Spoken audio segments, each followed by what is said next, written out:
सरकार ने कल यूनिफाइड पेंशन स्कीम की घोषणा की है और इसे अभी की सरकारी कर्मचारियों के लिए सबसे बेहतर स्कीम बताया। देखिए, unified pension scheme new pension scheme से भी ज्यादा बदतर और खराब है और ये देश के कर्मचारियों के साथ एक बहुत बड़ा धोखा है। और इस पेंशन स्कीम से आपने देश के अर्धसैनिक बलों को निकालकर बाहर कर दिया। वो इस दायरे में नहीं आएंगे। देश के पैरामिलिट्री फोर्सेस इस दायरे में नहीं आएंगे क्योंकि उनकी 25 साल की सर्विस होती ही नहीं। तो जब उनकी 25 साल की नौकरी होगी तभी आप यूनिफाइड पेंशन स्कीम का लाभ उनको देंगे, वरना 10,000 रुपए की पेंशन उनको मिलेगी।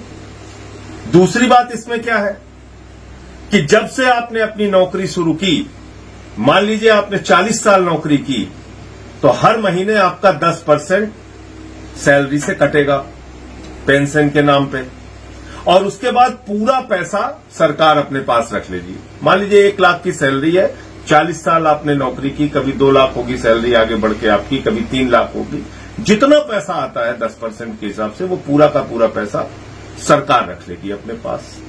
उसके बाद क्या करेंगे, अंतिम के 12 महीने जो हैं उसका एवरेज निकालकर 6 महीने की तनख्वाह आपको कैश में दे देंगे और फिर ये कह रहे हैं कि एवरेज सैलरी निकाल के आपको आधा पेंशन देंगे।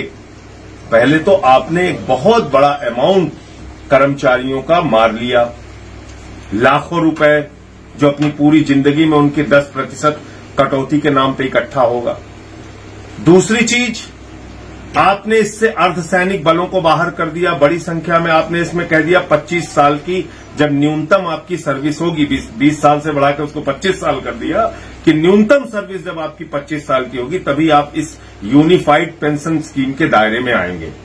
तो कुल मिलाकर ये एनपीएस से भी ज्यादा बदतर यूपीएस आया है और देश के कर्मचारियों के साथ एक बहुत बड़ा धोखा मोदी सरकार ने किया है, जिसको इस देश के कर्मचारी समझते हैं और इसका जवाब हो जाए। आप लोग अभी भी ये मांग कर रहे हैं कि ओपीएस बहाल किया जाए।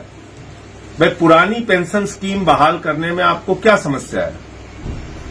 आप ओपीएस बहाल कीजिए और उसमें जो सर्विस का टाइम पीरियड है पेंशन के लिए वो 20 साल है, वो 20 साल रखिए आप। आपने बढ़ा के 25 साल कर दिया, पैरामिलिट्री फोर्सेस तो बाहर हो जाएंगे ना इससे। एक दूसरा बड़ा मुद्दा भी